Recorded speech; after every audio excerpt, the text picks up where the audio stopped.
Bonjour tout le monde et re-bienvenue à notre cours de marketing. Pour un cours hautement important, un cours stratégique sur le choix des clients à servir. Alors, nous verrons à travers donc l'étude de ce chapitre que ces thèmes touchent des décisions stratégiques et tactiques qui vont s'en suivre.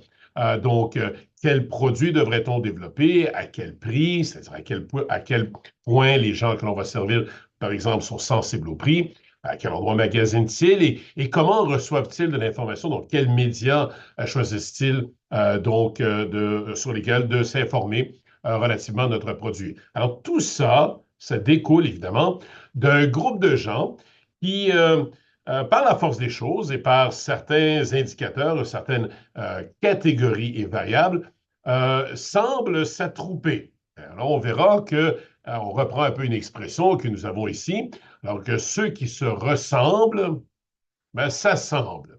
Alors, à nous, les marketeurs, de comprendre comment ces gens-là se regroupent ensemble et en fonction de quelles catégories et variables, afin ensuite de bien comprendre les gens qui se retrouvent dans ce groupe de consommateurs qu'on appellera un segment et en fonction de ça, de déterminer lequel de ces groupes de consommateurs ou segments souhaitons-nous de cibler. Alors, en fonction des contextes externes qui se présentent, mais aussi au niveau du contexte interne de l'entreprise, donc sa capacité à servir un segment ou un groupe de consommateurs. Alors, on va tout de suite sauter dans le vif du sujet. Alors, je partage mon écran. Alors que voici. Et voilà. Et donc, on y arrive. Alors, nous voilà de retour pour ce chapitre, donc ce cinquième thème dans notre cours. Alors, la segmentation, vous allez voir que j'aime utiliser, ben, comme vous le savez déjà, peut-être certaines analogies. Je trouve que parfois c'est facile, plus facile pour les étudiants, les étudiantes, de se souvenir d'anecdotes ou d'imageries qui parfois sont très fortes et de faire des liens avec la théorie. Alors, nous verrons que ce chapitre, si vous vous souvenez de juste une chose, euh, vous allez certainement, donc vous allez être très bien préparé pour l'examen. Alors, euh, cet objet, c'est une pizza. Alors, vous voyez déjà qu'il y a un thème relativement à un cas que je vous ai présenté. Alors, si vous pensez segmentation, pensez pizza et vous allez voir dans un instant c'est quoi le rapport entre donc, ces deux éléments-là. Alors, nous sommes évidemment dans la création de la valeur pour les clients, évidemment la création de la valeur en s'assurant de choisir les bons clients à cibler. Donc, c'est notre première grande décision stratégique avant de proposer après ça ben, la production de la valeur au niveau du mix marketing. Donc, l'objectif d'apprentissage, bon, premièrement, comprendre c'est quoi évidemment la segmentation et comprendre donc l'importance stratégique pour l'entreprise. Nous verrons que nous allons distinguer entre différentes catégories de segmentation, bien s'approprier ce lexique afin que vous puissiez ensuite évoquer, en utilisant ce vocabulaire, lequel de ces segments souhaitez-vous cibler. D'accord? Et bien entendu, dans cette troisième partie, ben justement, on va voir que dans certains cas, nous pouvons cibler un grand nombre de segments distincts et dans certains cas, nous souhaiterons juste cibler un segment, donc en fonction de certains facteurs externes et internes. D'accord? Donc, c'est l'objectif du cours aujourd'hui. Alors, la segmentation, c'est quoi? Ben, c'est de reconnaître que les gens ne sont pas tous ils ne se regroupent pas tous de la même façon. Que l'on peut regarder un marché et que l'on peut, comme vous le voyez ici, donc à droite, décider de cibler, si vous voulez, tous les consommateurs avec exactement le même produit, avec exactement le même prix, vendu exactement au même endroit et communiqué de la même façon. Et la question qu'on doit se poser déjà à cette étape, c'est est-ce que tous les gens se comportent de la même façon pour un certain produit? Alors, à partir du moment où la réponse à cette question est non, vous vous retrouvez face non pas à un marché homogène, mais à une multitude de groupes de consommateurs qui, entre eux, chacun de ces regroupements sont homogènes entre eux, mais qui sont hétérogènes ou différents entre les différents segments. D'accord? Donc, pour notre entreprise, la question sera ensuite, parmi ces différents groupes de consommateurs, lequel de ces segments devrait-on cibler? Alors, c'est quoi l'analogie avec la pizza que vous voyez le couteau tranché ici? Ben, imaginez que la segmentation, c'est vraiment très facile. Imaginez une grande pizza. Hein? Et alors, imaginez que vous avez des invités qui viennent chez vous et donc vous avez commandé une pizza, la pizza arrive, vous transportez la boîte dans votre cuisine, tous vos amis vous attendent dans le salon. Ben, qu'est-ce que vous faites en premier? Ben, vous l'ouvrez, hein, et si elle ne l'est pas déjà, ben, on va présumer qu'elle ne l'est pas, parce que sinon mon histoire serait un peu moins intéressante. Vous allez prendre un couteau et la découper. Hein? Vous allez la découper. Et vous allez découper donc en tranches. Ces tranches, chacune de ces tranches se retrouve avec différents morceaux dessus, de différents condiments, par exemple des champignons, des pepperonis, évidemment vos ingrédients préférés. Alors imaginez que sur cette pizza, peut-être même avant de découper, alors sur cette pizza, vous avez tous ces morceaux, tous ces ingrédients. Mais tous ces ingrédients, l'analogie ici, c'est que vous avez ici, la pizza représente le marché. Le marché de quoi? Ben, le marché peut-être des consommateurs de voitures. Ça peut être le marché des consommateurs de téléphones cellulaires. Ça peut être le marché des consommateurs d'applications de rencontres.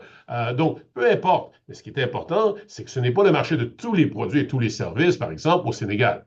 Ce sont tous les produits. Donc, c'est une industrie, c'est une catégorie. Mais alors là, vous la découpez en tranches et chacune de ces tranches représente un segment du marché différent. Ultimement, avant que vous ameniez la pizza chez vos amis, dans l'autre salle, ben, vous allez vouloir choisir votre morceau. Et alors, quel morceau allez-vous choisir après avoir reçu la pizza, après avoir découpé en tranches ou ce qu'on appelle des segments? Euh, lequel de ces segments allez-vous vouloir mettre dans votre bouche? On comprend, bien entendu, c'est que vous allez mettre celle qui est la plus délicieuse. Hein? Ben, en marketing, ce que ça veut dire, c'est que nous avons découpé la pizza en segments et nous avons décidé de cibler un de ces segments, hein, ou donc de manger une de ces tranches. Et évidemment, celle qu'on va manger pour nos amis, c'est celle qui est la plus grosse, la plus délicieuse. Et en marketing, nous allons cibler le segment qui est le plus rentable. Alors voilà l'analogie pour vous aider à vous souvenir de ce que c'est la segmentation et le ciblage. Alors, il y a différentes façons de découper cette pizza. Et alors, si je vous dis, ben, découpez-moi cette pizza, ben, votre question devrait être, ben, avec quel couteau? Et alors, vous remarquez ici que nous avons plusieurs types de couteaux. Alors, pour la segmentation, pour faire l'analogie avec notre cours, ben, pour découper un marché en différents segments, nous pouvons utiliser différentes catégories de variables, catégories de segmentation. Donc, c'est l'analogie, c'est la même chose que de découper avec un couteau. Alors, quel est le nom de ces catégories? Vous avez sociodémographique, géographique, psychographique, style de vie, comportemental, volume et rentabilité. Certains segments sont spécifiques à un certain marché. Et là, après ça, ben, vous pouvez combiner des variables. Votre travail, essentiellement, n'est pas de décider comment le marché est segmenté, parce que le marché se segmente naturellement. Les gens ont tendance à s'attrouper de façon relativement donc naturelle. Euh, Pensez à des gens qui habitent dans un certain quartier, ils ont un ou deux enfants, ben, quand ils sortent de la maison pour saluer leurs voisins, c'est un peu particulier parce qu'ils les regardent et ils disent, ben, ah ben dis donc, ils me ressemblent, ils ont à peu près la même voiture, ils ont à peu près les mêmes meubles, ils ont à peu près les mêmes économies. Alors on voit qu'ils se regroupent. Alors votre travail n'est pas de déterminer de décider comment le marché est segmenté, mais plutôt de reconnaître comment le marché est segmenté. Et ça exige évidemment beaucoup de recherche d'informations. Alors, ce qu'on va faire maintenant, c'est qu'on va décortiquer certaines de ces catégories de segmentation. Alors, on voit déjà, donc la première, c'est une segmentation sociodémographique. Alors, Ce que je vous présente ici, c'est des catégories de segmentation et pour chaque catégorie, vous avez des variables de segmentation qui sont sous-jacentes à cette catégorie. Alors, par exemple, on dira que dans la segmentation sociodémographique, nous pourrions segmenter en fonction du revenu, de l'âge, on pourrait en fonction de la profession, la structure familiale et ainsi de suite. Ça va? Alors, segmentation sociodémographique, quelques exemples de ça. Donc, par exemple, les entreprises qui vendent des couches pour bébés, ben, bien entendu, vont regarder comment le marché est segmenté pour la vente, pour la demande pour des couches pour bébés. Alors, on verra qu'il peut être segmenté en fonction de l'âge, par exemple, parce que ben, plus que les bébés sont âgés, ben, plus que généralement ils sont un peu plus grands, et ben, plus que vous avez besoin, comment dire ça délicatement, de l'espace dans la couche. OK? J'en ai des enfants. Alors, moi, j'ai traversé ça. Alors, ceux qui ont des enfants, vous allez totalement comprendre. Et ceux qui n'ont pas d'enfants, vous allez le découvrir. Ça va? Donc, plus que les enfants sont grands, plus que les couches doivent être grandes, parce que plus on a besoin d'espace là-dedans. Alors, pour les accommoder, évidemment. Sociodémographique, ça peut être aussi des générations. Alors, si vous regardez ces voitures ici, ces voitures ne sont pas destinées à vous, à 21, 22 ans. Ces voitures sont destinées donc aux baby boomers, alors des gens en Occident, donc en Amérique du Nord, et certainement, j'en suis convaincu, donc des gens en Afrique qui regardent vers le passé et se disent, ben, tout ce qui est dans le passé est meilleur. Ça va? Alors, on peut segmenter en termes d'âge. Dire, bon, ben, je vais voir, ben, on pourrait dire, bon, ben, il y a un groupe, voici un groupe d'âge adulte 18 à 24 ans. Ensuite, un autre segment du marché, donc 24 à 36, ensuite 36 à 48, et ainsi de suite. Ça va? Parce que, quoi? Parce qu'en choisissant cette variable, nous pensons que euh, les gens qui ont 18 à 24 ans, si on segmente uniquement basé sur cette variable, nous croyons que ces gens-là de 18 à 24 ans vont se comporter d'une certaine façon face à notre mix marketing. Et différemment des gens qui ont 36 à 48 ans, ce qui est fort probable pour bon nombre de produits, mais pas tous. Ça va? Maintenant, pourquoi utilise-t-on des segmentations, des variables sociodémographiques associées donc, à cette catégorie? Ben, parce que ce sont des variables qui sont, évidemment, elles peuvent être utiles. Hein? Donc, elles peuvent être utiles pour comprendre pourquoi les gens font ce qu'ils font, dans un premier temps. Mais disons les choses comme ils le sont, on s'en sert également parce que c'est facile. Alors, je sais que je suis un homme et je sais que donc ma conjointe, c'est une femme. Je sais que j'ai de l'argent, j'ai un peu d'argent et je sais que ben, vous en aurez un jour quand vous aurez une grosse carrière en marketing. Alors, on voit déjà que, donc, en fonction de l'âge, donc, on a des éléments qui nous distinguent et qui peuvent expliquer nos choix de produits. Le défi, par contre, dans la segmentation sociodémographique, c'est de se servir justement de certaines variables sociodémographiques qui n'expliquent pas le comportement des gens. Et ça, c'est réellement problématique. Alors, si, par exemple, je vous donne un exemple. Vous êtes assis à regarder cette vidéo présentement et si vous la regardiez ensemble dans une salle de classe, alors vous avez évidemment des femmes dans la salle de classe, vous avez des hommes dans la salle de classe. La question que je vous pose, est-ce que vous êtes assis dans cette salle de classe parce que vous êtes un homme? Est-ce que vous êtes assis dans cette salle de classe parce que vous êtes une femme? Eh bien entendu, ce n'est pas le cas. Ce n'est pas parce que vous êtes une femme que vous êtes assis là. Vous êtes assis là pour d'autres raisons. Et donc, ici, de séparer votre salle de classe et de dire, ah, ben, je vais mettre les garçons d'un côté et les femmes de l'autre, parce que les garçons sont ici à prendre ce cours pour une raison, puis les femmes sont d'une autre, est totalement loufoque. Alors, ça n'explique pas la raison pour laquelle vous êtes là. Et donc, pour cette raison-là, il ne faut pas se servir de cette variable de segmentation. Et ça, c'est vrai pour tous nos exemples. Les seules variables que vous devez utiliser sont celles qui vont nous aider à comprendre ce que les gens souhaitent obtenir et pourquoi ils se comportent d'une certaine façon. Ça va? Pour ensuite mieux adapter donc notre offre commerciale. Alors, je vous inviterai de regarder cette petite vidéo. On en parlera donc très bientôt quand je serai donc parmi vous. Ça ne sera pas long d'ailleurs.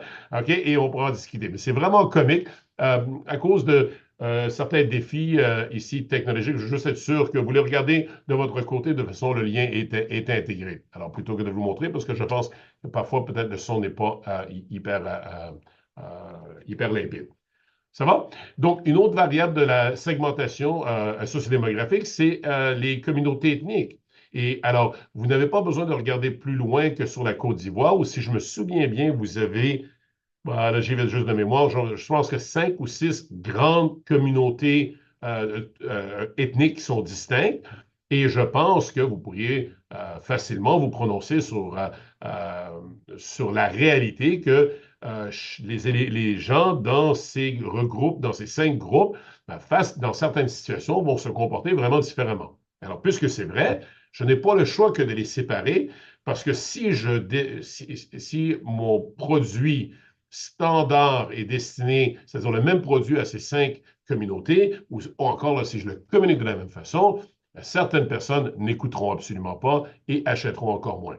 Alors, il y a des entreprises qui se spécialisent justement à accompagner les entreprises à mieux comprendre justement ces différences culturelles basées sur donc le régime ethnique, si vous voulez, pour toujours dans un effort de livrer de la valeur pour les consommateurs. Donc, si vous cliquez à travers le PowerPoint ici, vous verrez un exemple pour donc le Canada. Alors, je pourrais segmenter maintenant une autre catégorie, c'est la segmentation géographique. Alors, qu'est-ce qu'on entend ici? C'est pas très compliqué. Ce que l'on affirme, c'est que si vous habitez là-bas, vous allez vous comporter différemment que les gens qui habitent ici. Ça va? Et alors, il y a plein de variables différentes, de type d'environnement physique, code postal, le quartier, alors le pays, le climat, et ainsi de suite. Alors, voici peut-être quelques exemples. Alors, une entreprise qui segmente, qui comprend que son marché est segmenté de façon géographique, c'est McDonald's.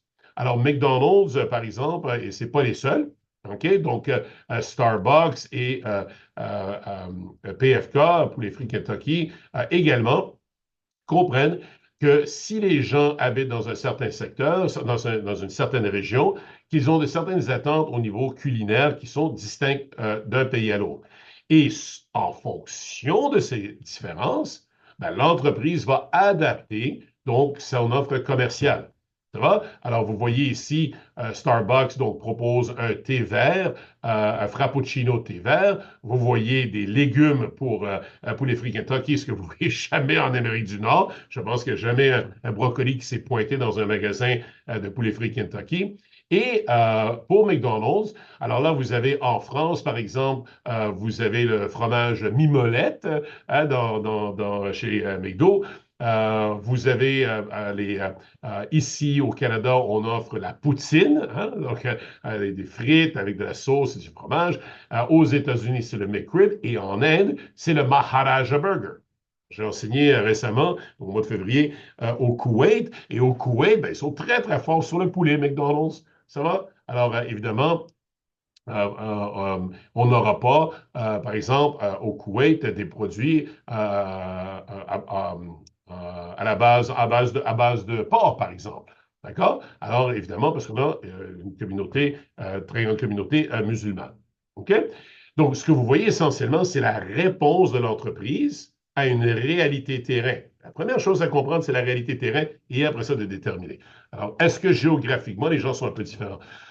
Starbucks aussi, en utilisant cette segmentation, ils vont utiliser géographique. Ils vont aussi utiliser l'environnement physique. Starbucks, donc une chaîne de café, cherche des marchés de grande densification. Alors, ils cherchent des villes où il y a beaucoup de gens qui habitent dans un quartier, dans un petit coin. Euh, donc, c'est une autre façon pour eux parce que de comprendre comment le marché est segmenté. Et une des raisons pour lesquelles, il y en a plusieurs, c'est que euh, ce que Starbucks comprend, comme vous savez, Starbucks, pour ceux qui connaissent la chaîne, offre une expérience évidemment culinaire, en dégustation en termes de café, mais ils ont quelque chose de particulier. Il y a plein de chaînes, évidemment, de magasins, donc de café. Mais Starbucks offre une expérience de magasinage. Donc, vous pouvez vous asseoir, prendre votre café, vous détendre, parler avec les gens et ainsi de suite. Pourquoi cherche-t-il des secteurs de grande densification? Parce que, paradoxalement, plus qu'il y a de gens qui habitent ensemble, moins qu'ils se parlent. Alors, du moins, c'est le cas en Amérique du Nord. Et alors, il y a une solitude qui s'installe dans les grandes villes, une solitude que les êtres humains ont de la difficulté à tolérer, et donc ils cherchent des solutions, et Starbucks vient avec sa solution en créant un espace pour que les gens puissent échanger. Ça va? Alors, ce que vous voyez, c'est la réponse de l'entreprise à cette segmentation. Vous avez ensuite la segmentation psychographique. Donc, psychographique, c'est vraiment intéressant. C'est une façon de regarder le marché qui est beaucoup plus subtile. Alors, on s'éloigne de la segmentation beaucoup plus cartésienne, beaucoup plus dichotomique et, par exemple, la segmentation sociodémographique. Et ici, ce qu'on veut savoir, c'est on veut voir un peu les intérêts, les activités, les opinions des consommateurs, comment ils pensent, ça va? Et en combinant ces éléments-là, euh, on dégage certains segments qui nous indiquent que ces gens-là vont se comporter d'une certaine façon. Maintenant, certains d'entre vous peuvent vous demander, oui, ben d'accord, mais comment allons-nous, comme entreprise, comment on peut possiblement savoir ce que les gens pensent? Bon, on peut savoir ce qu'ils expriment parce qu'ils le disent, mais ils ne l'expriment pas nécessairement devant nous. Ben, si seulement il y avait un endroit sur cette planète où les consommateurs partageaient tout leur quotidien, leurs activités, avec une foule de gens, partageaient leurs points de vue et tout particulièrement leurs intérêts. Ah, évidemment, vous devinez, c'est les réseaux sociaux, Facebook, Instagram et ainsi de suite. Et les algorithmes de ces entreprises, de ces logiciels, permettent ensuite de regrouper des gens dans certaines catégories et bien entendu, après ça, de les influencer. Alors, les politiciens font exactement ça.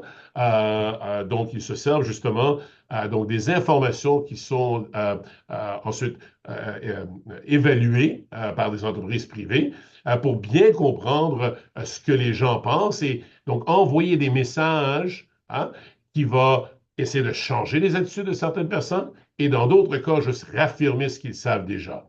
Hein? Alors, c'est une réponse marketing à une façon que le marché donc est segmenté. Ça va? Vous avez un beau petit lien ici, juste en dessous. Vous pouvez cliquer pour voir une entreprise qui s'appelle Value Lifestyle Service, une entreprise nord-américaine qui s'en est servi pour justement segmenter le marché aux États-Unis dans 8 segments distincts, puis il vous donne une petite description.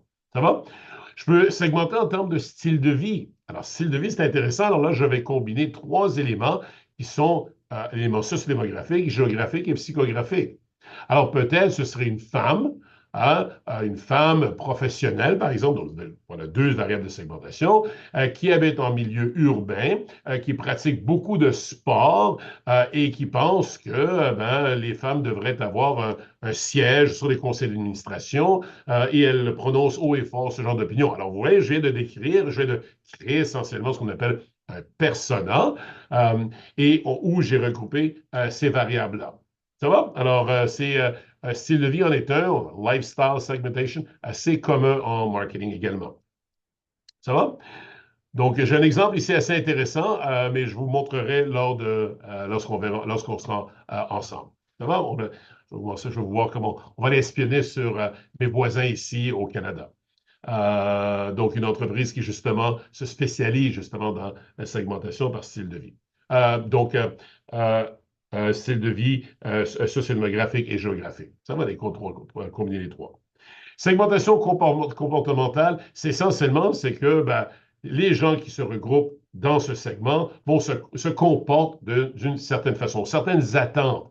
D'accord? Et c'en est un qui est très, très commun. C'est essentiellement un qui décrit les besoins des consommateurs. Alors, pourquoi achètent-ils? Alors, pensez-y, quand vous achetez, dans mon cours précédent, je vous avais parlé que les gens pouvaient acheter des leggings, alors des pantalons un peu plus sport, là, tout ça. Alors, mais est-ce que la question, est-ce que tout le monde achète les mêmes leggings? Mais non. Alors, certaines femmes, par exemple, vont les acheter parce qu'elles sont très flexibles. Hein? D'autres vont l'acheter à cause du design. Donc, et donc, on voit déjà qu'on a 2 groupes qui sont distincts au niveau de leur comportement. Alors, les besoins, les attentes, les situations d'usage sont trois variables que nous retrouvons là-dedans. Euh, donc, les besoins, par exemple, alors, un exemple qui est intéressant, c'est l'entreprise Wrigley qui vend de la gomme en Amérique du Nord. Donc, en Amérique du Nord, ils proposent très souvent dans leur publicité, donc évidemment, c'est un bon goût, c'est délicieux, c'est ça, donc ça satisfait, mais ils ont déjà fait des publicités, ils ont déjà fait des communications marketing où on proposait que la gomme servait à remplacer donc la cigarette. Alors, si vous essayez d'arrêter de fumer, voici un produit qui peut bien satisfaire ce produit, ce besoin. La même entreprise vend cette même gomme ballon donc au Japon, à peu près au même prix, puis ils le vendent à peu près dans les mêmes genres d'endroits, donc des petits magasins de quartier, des dépanneurs essentiellement. Mais par contre, là, la communication marketing, elle est différente. J'ai deux segments différents. Et à partir du moment où j'ai deux segments différents, je ne peux pas proposer le même produit au même prix, à la même place, à la même communication marketing pour les deux segments. L'idée étant que, puisque j'ai deux segments différents, donc en l'occurrence ici les États-Unis et le Japon, il y a quelque chose entre ces deux groupes-là qui fait en sorte que ces quatre éléments ne peuvent pas être reproduits. Il y en a au moins un que je dois modifier. Et donc, dans l'exemple ici en l'occurrence, ce n'est pas le produit, mis à part l'emballage. Ce n'est pas l'endroit où je le vends, hein, c'est les petits magasins. Ce n'est pas le prix, parce que c'est à peu près le même prix. Où je modifie, c'est que, donc ici, je me concentre sur un besoin qui est distinct aux États-Unis qu'au Japon.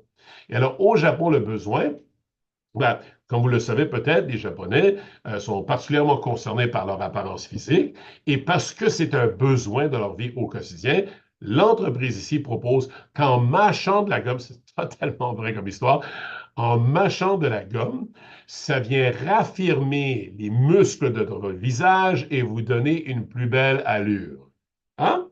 Alors, je viens de répondre à un besoin avec ce produit qui est un besoin qui est différent d'un marché à un autre. Ça va? Les attentes, évidemment, donc très près des besoins. Pensez à vos attentes dans un restaurant. Est-ce que c'est la rapidité du service? Si c'est l'est, ben, McDonald's est une bonne solution. Mais est-ce que c'est plutôt peut-être la qualité de la nourriture ou est-ce que c'est l'ambiance qui est créée? Hein? Et évidemment, les situations d'usage, les situations et les utilisations que vous allez faire de différents produits peuvent aussi séparer les groupes des gens en différents groupes. Alors, je vous donne quelques exemples ici de Uber, où pour certaines personnes, ben, le Uber partage est idéal, donc les services de transport. Et dans certains cas, ben, vous avez l'équivalent d'une limousine. J'ai besoin parce que je suis peut-être une personne d'affaires. Ou dans certains cas, je vais être tout seul pour des raisons de sécurité, et ainsi de suite. Donc, tout ça, ça revient à la segmentation comportementale et vous aurez à vous prononcer dans votre prochaine session. Un exemple ici, Crest, c'est une pâte à dents, donc ici à Montréal, et vous n'avez pas besoin de vous éloigner très loin donc, de magasins, donc Auchan, en l'occurrence chez vous. Ici, nous avons ce qu'on appelle Jean Coutu, donc c'est une grande chaîne de pharmacie où on vend justement de la pâte à dents. Descendez un couloir où on vend de la pâte à dents et vous allez tout de suite comprendre qu'il y a plusieurs segments, groupes de consommateurs qui sont homogènes entre eux, mais hétérogènes entre eux, entre des groupes, pour de la pâte à dents. Et vous le savez parce que vous avez une rangée entière de pâte à dents qui est distincte. Alors, pour certaines personnes, ben, c'est pas cher. Pour d'autres, ça donne une belle haleine. Ah. Ou encore, ça donne de belles dents. Hein, je vais le faire remarquer. Donc, tous ces groupes de consommateurs ont des besoins qui sont distincts. J'ai un groupe pour lequel le prix est important. Pour d'autres, c'est de combattre les caries. Pour d'autres, ça peut être la laine. Et à partir du moment où j'ai des groupes distincts, ben, mon produit ne peut pas être le même pour chacun.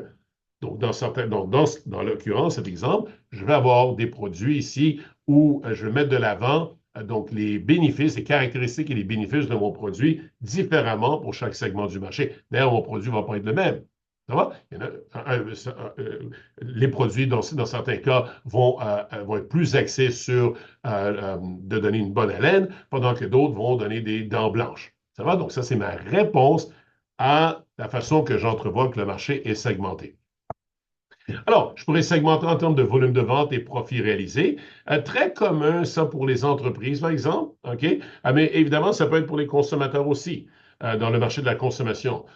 Et vous avez une loi ici, la loi de Pareto, qui essentiellement propose que notre rentabilité dépend essentiellement de 20 de nos clients. C'est-à-dire que 80 de notre chiffre d'affaires ou notre profit est réalisé avec 20 de nos clients. Alors, qu'est-ce que ça veut dire? Ben, évidemment, je ne veux pas déployer les mêmes efforts. Alors, quelle est la réponse à ça? Excusez, quelle est la réponse à cette réalité? Ben, je veux pas alors là, j'ai deux segments. Alors, imaginez cette pizza. On va dire cet exemple de pizza où vous avez un gros morceau qui représente 80 puis l'autre 20 Ça va? Et alors, moi, je ne veux pas déployer les mêmes efforts pour le 20 que je vais déployer pour le 80 D'ailleurs, est-ce qu'il est possible que je choisisse de ne pas servir du tout 80 des consommateurs et de me concentrer uniquement sur le 20 Bien sûr que c'est possible. D'accord? Donc, ça dépend évidemment des objectifs donc, de l'entreprise. Segmentation par marché, ben, vous avez ici, dans certains cas, certains marchés qui sont tellement distinctifs, tellement différents, qu'une adaptation très particulière est nécessaire. Alors, un exemple de marché, ça peut être le marché de l'immobilier. Alors, il est par exemple, ici au Canada, si vous vendez des planchers, hein, des planches ou de la céramique, ben, vous ne pouvez pas installer dans un bloc appartement les mêmes genres de produits que vous pourriez installer dans votre maison. Pourquoi? Parce que, en fin de compte, c'est vrai au Japon également. Ben, pourquoi? Parce que ben, chez moi, si j'installe la céramique et je marche avec des talons, ben, moi, je ne marcherai pas avec des talons, vous comprenez? 6 pieds 6, ça serait quelque chose. Là. OK? Mais bon, bref, euh, ça ne dérange personne. Hein? Il n'y a personne au-dessus de moi. Je suis tout seul dans ma maison. Mais en appartement, ça risque de faire toute une cacophonie. Pour cette raison-là, on a beaucoup de restrictions sur les genres donc d'aménagement qu'on peut faire dans un bloc appartement qui ne sont pas les mêmes dans une maison. Alors, pour cette raison-là, on va peut-être regarder si le marché est segmenté de cette manière, pour ensuite, évidemment, s'adapter. Et là, ce que vous voyez ici, c'est qu'il est possible pour nous ensuite de dire, ben attends, moi, je vais combiner plusieurs variables. Et c'est très commun. Alors, si vous allez sur Google, je vous invite à le faire, allez sur Google et rentrez le mot persona, Persona, appuyez sur Entrée, et mais passez sur Google Images. Et ce que vous allez voir, c'est généralement donc une image d'une personne, une caricature, et à côté de ça, vous allez avoir vraiment une description assez détaillée de cet individu qui représente l'individu, le personnage typique de notre segment. Alors, c'est une personne, il s'appelle Pierre-Olivier, mais il représente peut-être 200 000 consommateurs types. Ça va? Et alors là, vous allez voir que ce qu'on a fait, c'est qu'on a combiné plusieurs variables. Et j'ai une petite vidéo ici que je voudrais que vous regardiez. Je ne vais pas la montrer ici. D'accord? Vous avez juste à cliquer à travers. Et quand on se verra, donc au premier cours, on va reprendre cet exemple et je vais vouloir que vous répondiez à quelques questions donc en personne. Vous allez voir, c'est assez dynamique, assez intéressant. Euh, je vous invite par contre à regarder jusqu'à la fin, littéralement jusqu'à la dernière seconde. Généralement, je vais proposer des vidéos qui sont comiques. Alors, n'oubliez pas. Alors, vous allez voir le logo de l'entreprise, Daniel Letter, et après ça, vous allez avoir encore un petit truc qui soit autour. Alors, je vous invite à le visionner. Ça va? Les auteurs vous décrivent dans notre livre de marketing qu'il est aussi possible de segmenter le marché des entreprises.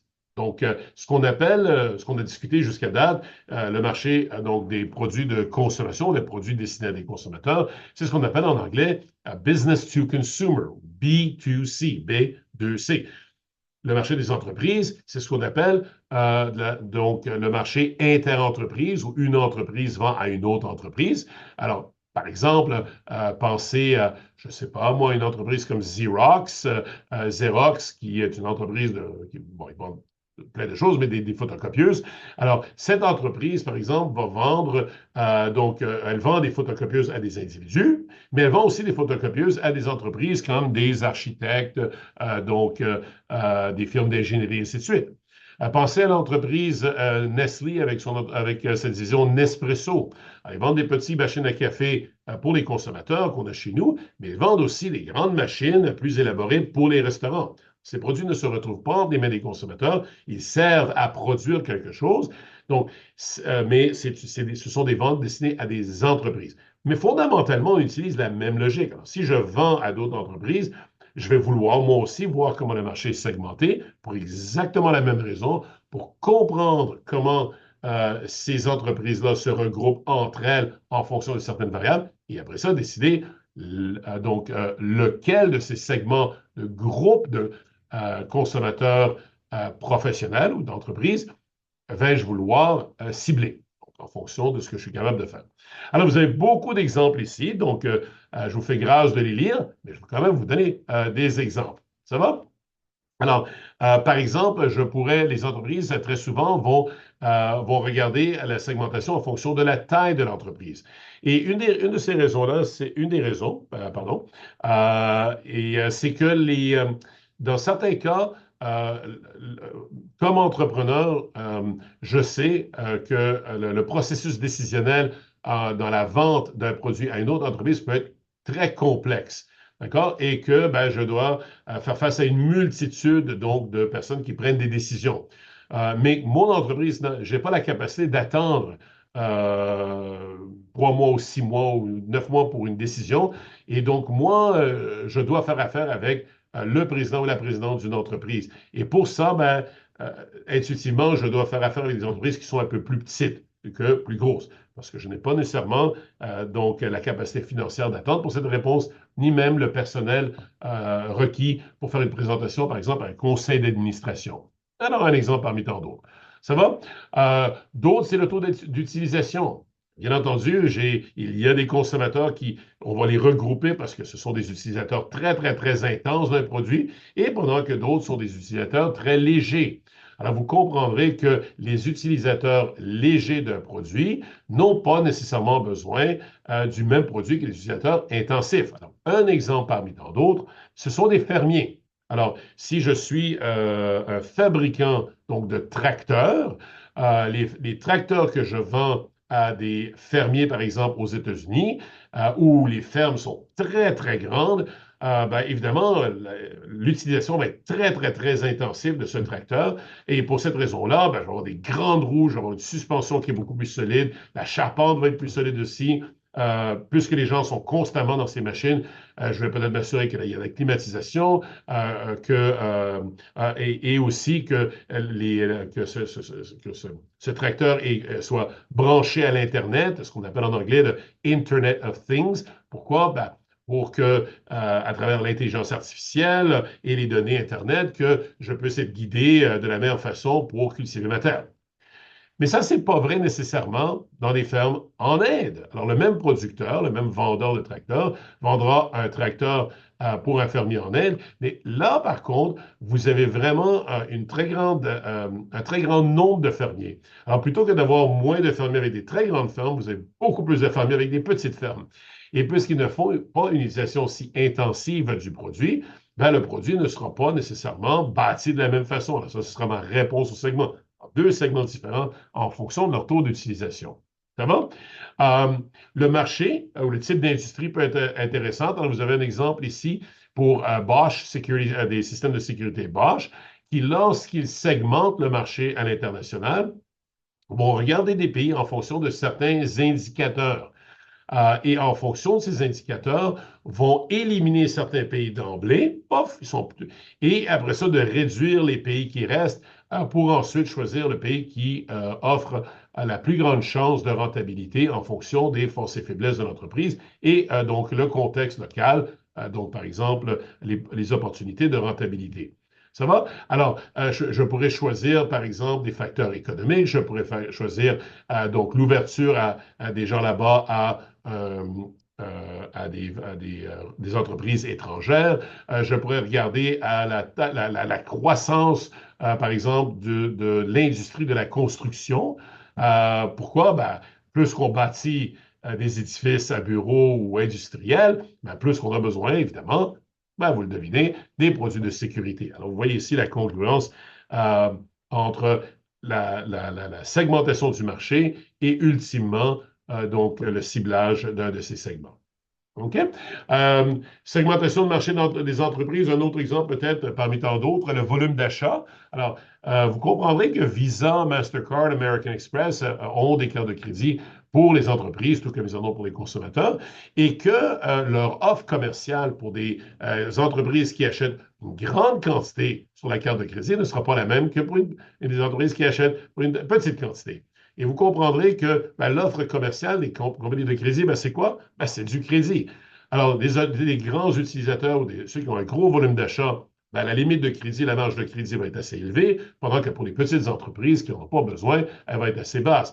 Peut-être je vais avoir pour les entreprises qui ont un gros volume d'achat, je vais peut-être leur faire certaines concessions au niveau des taux d'intérêt ou encore en termes de peut-être d'autres incitatifs que je ne ferai pas pour les petites entreprises. Ça va? OK. Dans la continuité ici de la segmentation des marchés d'entreprise, je peux regarder, par exemple, la géographie. Je reviens sur cette question-là. Pourquoi? Parce que la géographie et le type de relation désirée, ben, ils vont un peu ensemble.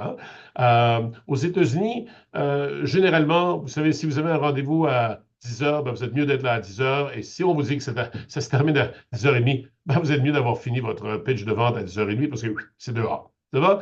Mais ça, ce n'est pas le cas partout. Et on sait fort bien que au Moyen-Orient, en Asie, et sans vouloir présumer, mais je pense que c'est le cas en Afrique, on tend à vouloir cultiver des relations avant de décider. Ce n'est pas nécessairement vrai aux États-Unis. Aux États-Unis, ça peut être un peu plus cartésien. Hein? Donc, les gens vont se rencontrer, ils vont prendre un thé ensemble, ils vont vouloir en savoir un peu plus sur vous, sur votre famille, et comme ça, on établit, on bâtit des liens, et seulement après ça, va-t-on parler d'affaires. D'accord? Alors, ce n'est pas le cas partout. Et c'est cette géographie, ultimement, elle a un impact sur ces types de relations parce que ce qui change d'un endroit à un autre, ben, c'est la culture de ce pays, les différences culturelles. Alors, pour vous faire rire, vous avez juste à cliquer à travers le petit lien que vous voyez ici. C'est un lien pour la banque HSBC qui illustre par une série d'environ 4 ou 5 publicités passablement comiques, donc des erreurs que les entreprises commettent parce qu'elles sous-estiment donc les différences culturelles. Puis évidemment, on voit que HSBC se positionne pour aider ces entreprises-là. Ça va? Bon, alors maintenant qu'on a décidé, on a vu qu'on voit notre pizza, maintenant qu'on a découpé notre pizza, ça va? Là, la question, c'est quelle pointe est-ce que je vais mettre dans ma bouche? Alors, je sais, si vous êtes comme moi, avant de sortir la pizza chez mes amis, hop, moi, je vais choisir la plus délicieuse, la plus grande. En marketing, je vous rappelle ce que je vous mentionnais tout à l'heure, c'est que nous avons notre marché, hein, donc de produits. Nous avons découpé donc ce marché ou segmenté ce marché dans des segments de consommateurs qui, entre eux, se comportent de la même façon, mais différemment dans d'autres segments. Alors, la question maintenant, c'est que vous avez toutes ces pointes, hein, tous ces segments, si vous voulez. La question, c'est laquelle devriez-vous cibler? Alors, la réponse à ça, et il n'y a qu'une réponse, et veuillez la maîtriser plutôt, vous allez, tout comme la personne qui va choisir la pizza la pointe la plus grosse, la plus délicieuse, ben, en marketing, on va choisir la pointe, hein, ou le segment le plus rentable. Point à la ligne. On choisit le plus rentable. Évidemment, on se pose la question, quand on dit rentabilité ou quand on dit la plus rentable, qu'est-ce que ça veut dire? Comment mesurer cette rentabilité pour s'assurer que c'est ce segment auquel on devrait donc s'attarder? La réponse à ça, ce sont les 5 variables que vous voyez ici. La taille, la croissance, l'accessibilité, la situation concurrentielle et le coût de l'adaptation. De quoi parle-t-on? La première chose, c'est qu'il doit y avoir suffisamment de gens dans ce segment. Si vous regardez la photo ici, l'image, alors vous regardez les gens qui sont sur, je ne sais pas moi, la pointe jaune. D'abord, vous avez juste une personne. OK? Donc, on verra tout à l'heure que il est possible, on appellera ça le ciblage personnalisé. De façon générale, on dira que ben, cibler juste un segment, il y a juste une personne, c'est peut-être pas winner. Ça va? Alors, je vais peut-être choisir un segment comme celui qui est un peu genre mauve, là, si vous voulez, mauve rouge vin, là, tout ça, où j'ai quand même assez de monde dans ce segment. Ça va? La deuxième, c'est la croissance. Alors, la question, c'est est-ce qu'il y a plus de gens dans ce segment cette année ou dans la dernière année qu'il y en avait l'année précédente? À quoi ça sert de cibler un segment qui, d'une année à l'autre, il y a de moins en moins? Ça va? Alors, si je vends des couches pour bébés, comme vous voyez ici, hein, ben, clairement, ce que je cherche, c'est justement une évolution démographique, c'est-à-dire de plus en plus de bébés. Alors, vous comprendrez que dans certains pays, c'est très clair que ce n'est pas du tout le cas. Alors, si vous allez en Italie, il y a de moins en moins de gens qui habitent dans ce... Il y a de moins en moins de gens dans ce pays. Ils ne font pas de bébés. C'est la même chose au Japon. Hein? Alors là, on va falloir faire très, très attention si je vends des couches pour bébés. Évidemment, il y a une réponse à ça, puis on en parlera, mais pour le moment, juste pour vendre des couches pour bébés, c'est peut-être pas très attrayant. Hein? Parce que même s'il y a un grand nombre donc de bébés en ce moment, il y en a moins. Il y en a peut-être 6 ou 7 de moins que l'année dernière et 6 ou 7 de moins que l'année qui a précédé, et ainsi de suite. Et vous savez, le passé, c'est prologue du futur. Alors, on peut deviner qu'il y a une certaine tendance vers la baisse. Alors, ça, c'est à se questionner. Donc, il faut faire très attention de ne pas se laisser embarquer et de cibler un segment qui peut paraître très attrayant aujourd'hui, mais qui déjà dans 4 ou 5 ans va être beaucoup moins intéressant. Et pensez-y, ça risque de vous prendre 3 4 ans pour développer votre notoriété, puis à travers votre offre commerciale. Et dès que vous l'avez fait, ben, vous l'avez fait juste à temps pour, ben, comme quand vous jouez à la chaise musicale, ben, quand la musique arrête, ben, vous n'avez pas de chaise derrière vous parce que vous n'avez pas considéré cette question de la croissance. Dans l'exemple que je mentionne, la décroissance. Troisième élément, c'est l'accessibilité. La question, c'est est-ce que vous êtes capable de rejoindre cette clientèle-là? Mais ça, c'est très important. Vous voulez développer une communication marketing, vous voulez leur parler des bienfaits de votre produit. Est-ce que vous avez la capacité de les rejoindre? Alors, je mentionne ici, donc, vous voyez ici la vitesse de téléchargement et tout ça. Ben, si les gens achètent, par exemple, si les gens prennent leur information sur Instagram et que vous n'avez pas la capacité de diffuser ce message à ces gens-là, ben, vous n'allez pas les rejoindre. Si ces gens-là magasinent en ligne, par exemple, et que votre site web n'est pas performant, ben, vous n'allez pas rejoindre ces gens-là. Et si vous pensez ne pas pouvoir améliorer votre performance en ce sens, ben, ça rendra ces gens-là inaccessibles. Et bien entendu, vous comprendrez que ça ne sert à rien de cibler un groupe de gens qui sont inaccessibles. La situation concurrentielle, alors, vous comprenez que si vous, vous avez regardé le marché, vous dites, waouh, waouh, ce groupe de gens, il y a plein de gens, puis il y a plein de croissance, puis on est parfaitement capable de les rejoindre, ils sont accessibles, tout ça, et vous n'êtes pas les premiers à le constater. Hein? Alors, la concurrence l'a constaté aussi, et tout d'un coup, ce que vous voyez, c'est qu'il y a plein de gens qui ciblent, évidemment, ce segment. Alors, plus qu'il y a de concurrents, plus que vous devez vous poser la question, avez-vous un avantage concurrentiel, distinctif, différencié, qui va vous donner un avantage dans ce marché? Ça va? Alors ça, c'est une analyse plus poussée. Bien entendu, cette situation concurrentielle risque d'en décourager certains, malgré que tous les autres éléments sont là. Ça va? Pourquoi? Parce que dans une situation concurrentielle, vous risquez de devoir vous battre sur le prix, et de vous battre sur le prix, ben, ça va rendre le segment moins rentable. Ça va? À cause de la situation concurrentielle. Dernier élément, c'est le coût de l'adaptation. Vous avez, je le répète, une taille de segment vraiment impressionnante. Vous avez une belle croissance, vous êtes accessible. La situation concurrentielle, il y en a, bien entendu, mais ce n'est pas assez pour vous décourager. Les gens, par contre, dans ce segment, eux, ils n'aiment pas magasiner en ligne. C'est-à-dire qu'ils vont aller regarder en ligne, hein, ils vont pour aller chercher l'information, mais ces gens-là, comme à peu près, hein, du moins en 2024, à peu près 80 des gens en Amérique du Nord, malgré les apparences, veulent toucher le produit avant de l'acheter. Alors, ils veulent rentrer dans une succursale, un magasin, un endroit de démonstration, peu importe. Ils veulent pouvoir y toucher, hein, pour en déterminer donc la valeur donc extrinsèque. Pardon. Euh, mais votre entreprise, elle vend uniquement en ligne.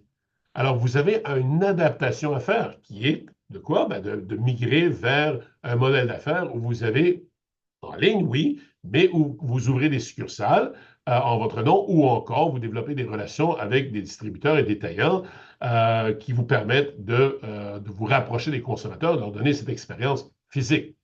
Le problème, c'est que vous ne savez pas comment faire. Votre magasin, il devrait être grand comment? Quel magasin? Pourquoi ces magasins-là? Où devraient-ils être situés?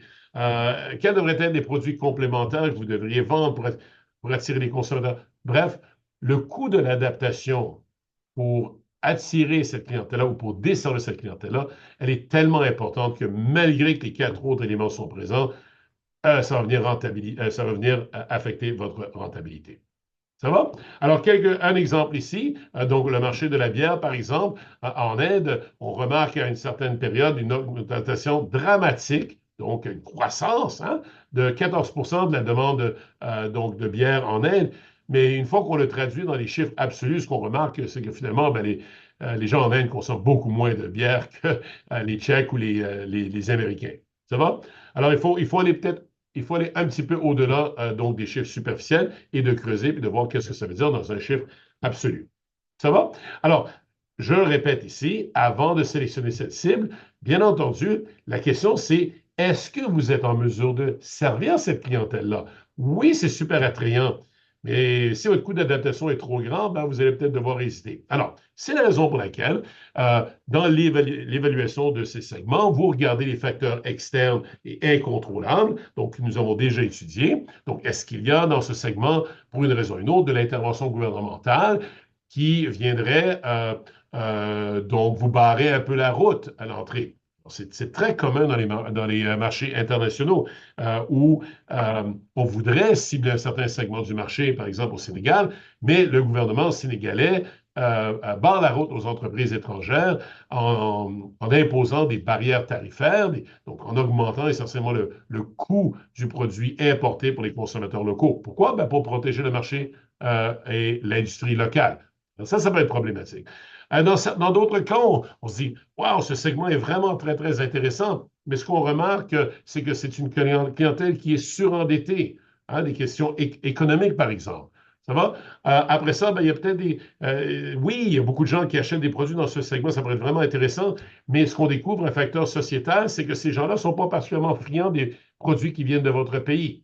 Ils ont peut-être un préjugé envers votre pays de façon générale, pour une multitude de raisons, et transfèrent donc ce préjugé à tous les produits de ce pays. Tout comme on dirait que les produits de l'Allemagne, par exemple, ou l'Italie, sont supérieurs aux yeux de beaucoup de consommateurs. On pourrait dire de d'autres pays exactement le contraire. Alors, ce que vous voyez ici évoqué, c'est déjà des éléments du PESTEL, facteur externe et incontrôlable, que nous avons étudié la semaine dernière. Puis évidemment, ben, après ça, ben, vous allez regarder d'autres facteurs externes, comme par exemple la concurrence, je l'ai déjà évoqué il y a un instant, puis de voir si vous avez les forces après ça pour le servir. Est-ce que vous avez le personnel? Est-ce que vous avez les capacités techniques? Est-ce que vous avez les ressources financières pour le faire? Ça va? Alors maintenant, on vient à cette question de ciblage. Alors maintenant, on voit qu'il y a plusieurs façons de cibler et on peut cibler, disons, du plus large ou le moins ciblé, où essentiellement, on destine un même produit à tout le monde, peu importe qui ils sont. Alors ça va exactement dans le sens contraire de ce qu'on a mentionné, mais on a des exemples que je vous présenterai. Et graduellement, on irait vers un marketing qui est de plus en plus ciblé, voire jusqu'à cibler un individu. Ça va? Alors, quelques exemples de ciblage. Donc, le premier, c'est agrégé, ce qu'on appelle en anglais le mass marketing. Donc, ce que vous voyez ici, c'est que vous avez 5 segments distincts. Distincts comment? Peut-être par leur âge, peut-être par leur revenu, peut-être par l'endroit où ils habitent, peu importe. Ça va? Il y a quelque chose qui les sépare. Les gens qui sont dans un segment ont à peu près le même salaire, par exemple, et différents d'un autre segment. Ou encore, ce que vous avez dans le premier segment, c'est les gens qui ont 18 à 24 ans, puis dans le deuxième, 24 à 36. Alors, c'est parfait, on les a regroupés, mais même si on reconnaît que ces gens-là sont différents entre eux, l'entreprise décide de leur offrir tous et toutes exactement le même produit au même endroit, au même prix et communiquer sur donc les mêmes réseaux. Alors, vous avez quelques exemples d'entreprises ici qui le font. En Amérique du Nord, la grande entreprise, c'est Walmart. Vous connaissez probablement. Donc, Walmart, essentiellement, leurs magasins sont relativement standards partout. Ils vendent essentiellement le même produit au même endroit. Ils le vendent au même prix d'une succursale à une autre. Et ils communiquent cette valeur de la même façon, toujours en indiquant qu'ils se battent pour le prix pour les consommateurs. Mais peu importe que vous soyez dans différents segments, pof, ils vous donnent la même chose. Très peu d'entreprises peuvent aborder le marché de cette façon-là parce que, juste intuitivement, si vous dites une chose à un segment où les gens sont différents d'un autre segment, ben, les gens, ils vous écoutent pas. La, la, la, la, la. Hein? Ils ne vous écoutent pas. Alors, ça marche pour très peu d'entreprises, mais disons que c'est quand même un exemple concret donc évoqué ici. Après ça, vous avez le marketing segmenté. Puis j'ai plusieurs ici planches ou plusieurs PowerPoint qui reprennent cet exemple. Alors ici, on a exactement la même chose que dans le PowerPoint précédent où je me retrouve avec 5 segments de consommateurs. Mais ici, je décide que je vais m'attaquer à chacun de ces segments. C'est-à-dire que je vais essayer de servir chacun de ces segments. Essentiellement, ce que je suis en train de mentionner, c'est que comme avant, je vais essayer de servir 100% des gens qui consomment ce produit sur mon marché, mais contrairement à ce que j'ai fait avant, où ce 100% des clients vont tous recevoir le même traitement ou la même offre commerciale, ici, chaque segment recevra quelque chose de distinctif, ou distinct plutôt. Et plusieurs exemples donc de ça. Probablement les deux meilleurs exemples auxquels je pouvais penser, c'était les entreprises, donc les manufacturiers de voitures, qui vont peut-être reconnaître, par exemple, donne-nous un exemple, on va dire une catégorie de segmentation sociodémographique. Ça, c'est la grande, c'est le nom de la catégorie.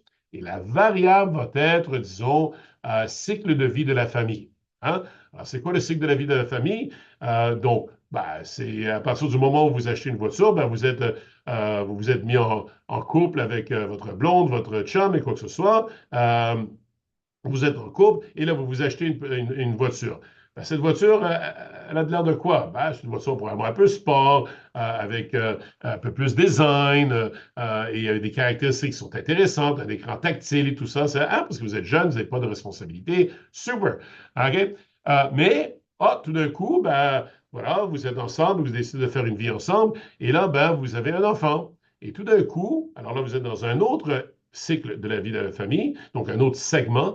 Et là, ben, il y a un mot qui se présente, qui n'était pas nécessairement apparent la première fois, et ce mot-là, hein, ben, oui, c'est bébé, un petit bébé, c'est le mot sécurité. Alors là, il y a des attributs qui vont être distinctifs, qui vont être distincts. Alors, on voit ici une segmentation où on utilise donc sociodémographique et donc cycle de vie, et aussi, alors on en deuxième, sur ceux qui l'ont détecté, comportemental, un besoin de design pour un segment plus jeune, un besoin, par exemple, de sécurité pour un segment un peu plus vieux. Puis évidemment, au fur et à mesure que on vogue à travers ce cycle de vie de famille. On rajoute un autre enfant. Là, j'ai besoin d'une voiture qui est beaucoup plus grande, et ainsi de suite.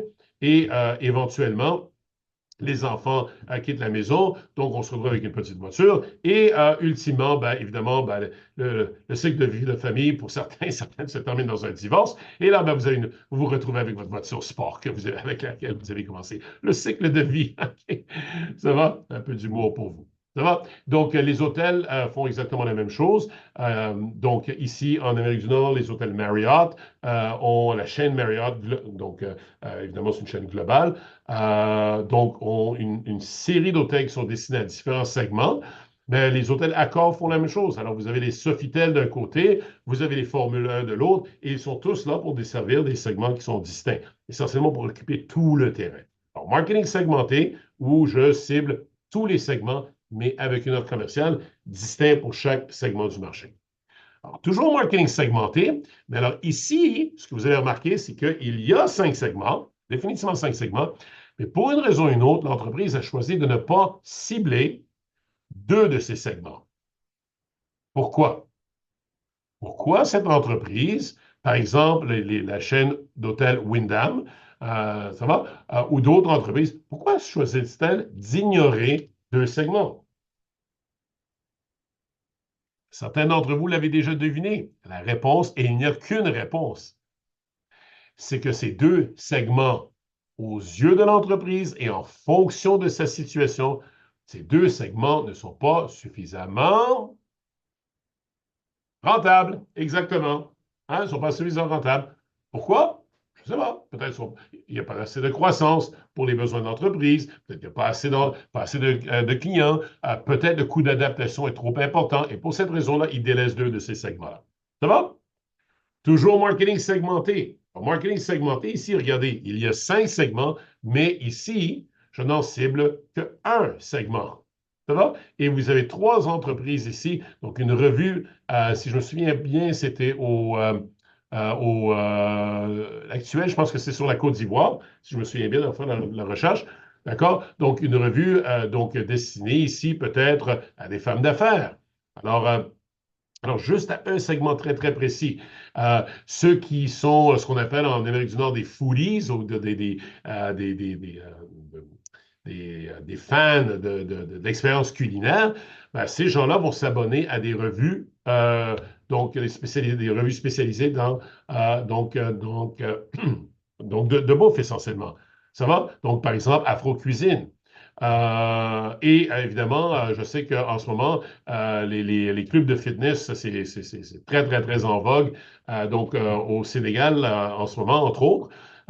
Et donc, ce que vous voyez ici, c'est des entreprises qui ne cherchent pas les autres segments, ils en cherchent juste un segment. Ça va? Et ultimement, vous avez maintenant une segmentation de créneaux.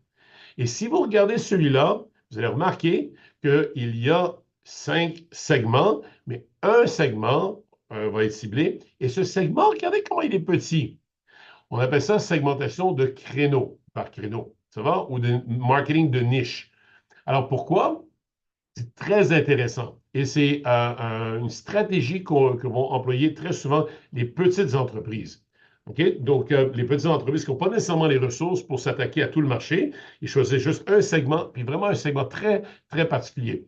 Et qu'est-ce qui rend ce segment particulier? C'est que ces consommateurs, les consommateurs pris dans ce segment, ou qui sont dans ce segment, ont des besoins tellement particuliers, tellement spécifiques et tellement mal desservis par les entreprises actuelles que ces clients-là ont une certaine inélasticité face au prix, par exemple. Alors, si vous pouvez, c'est-à-dire qu'ils sont pas très sensibles au prix. Alors, ils sont prêts à payer plus cher si seulement une entreprise est capable de régler leurs problèmes de façon mieux adaptée. D'accord? Alors, ici au Canada, on a une boisson qui s'appelle Rise Kombucha. C'est du kombucha, c'est des boissons très, très particulières qui ciblent vraiment un très petit créneau de consommateurs. Et je vais vous donner des exemples lorsque je serai avec vous en personne. Mais entre-temps, pour bien comprendre pourquoi il serait intéressant de cibler un petit segment qui va un peu à l'encontre de ce qu'on a mentionné en termes de rentabilité, en termes de la taille du marché, euh, ben, je vous inviterai, donc après cette vidéo, de vous questionner entre vous. Alors, généralement, donc il y a une entreprise, par exemple, en Amérique du Nord, qui s'appelle Everything Left Hand. Everything left hand. OK? Donc, tout pour les gauchers. Alors, qu'est-ce qu'ils vendent? Tout pour les gauchers. Et là, vous dites, ben, attends, mais moi, je ne connais pas tellement de gauchers. Ben, vous avez raison. En Amérique du Nord, à tout de moins, je ne sais pas si c'est le cas en Afrique, je dois présumer que c'est probablement la même chose, c'est que ben, les gauchers représentent environ 5% de la population. Donc, votre argument ici, à votre conseil d'administration, c'est j'ai une idée absolument extraordinaire, on va ignorer 95% de la population, on va juste s'attarder à 5% du marché. Alors, si vous ne vous êtes pas viré instantanément de votre emploi, c'est parce que vous avez présenté un argument qui est très fort. Parce que votre argument est le suivant, c'est que ce 5%, même s'il est très petit, leurs besoins sont tellement mal desservis que si on est capable de les attirer, on risque de les avoir pour le reste de leur vie.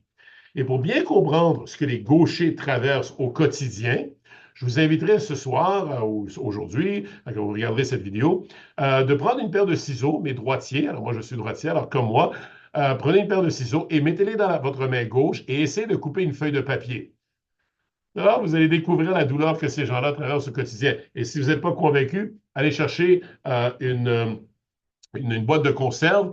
Et donc, quand vous l'ouvrez, hein, alors au lieu de l'ouvrir en tenant la poignelle avec la main gauche et en tournant à droite, ben, inversez vos mains et essayez d'ouvrir la conserve.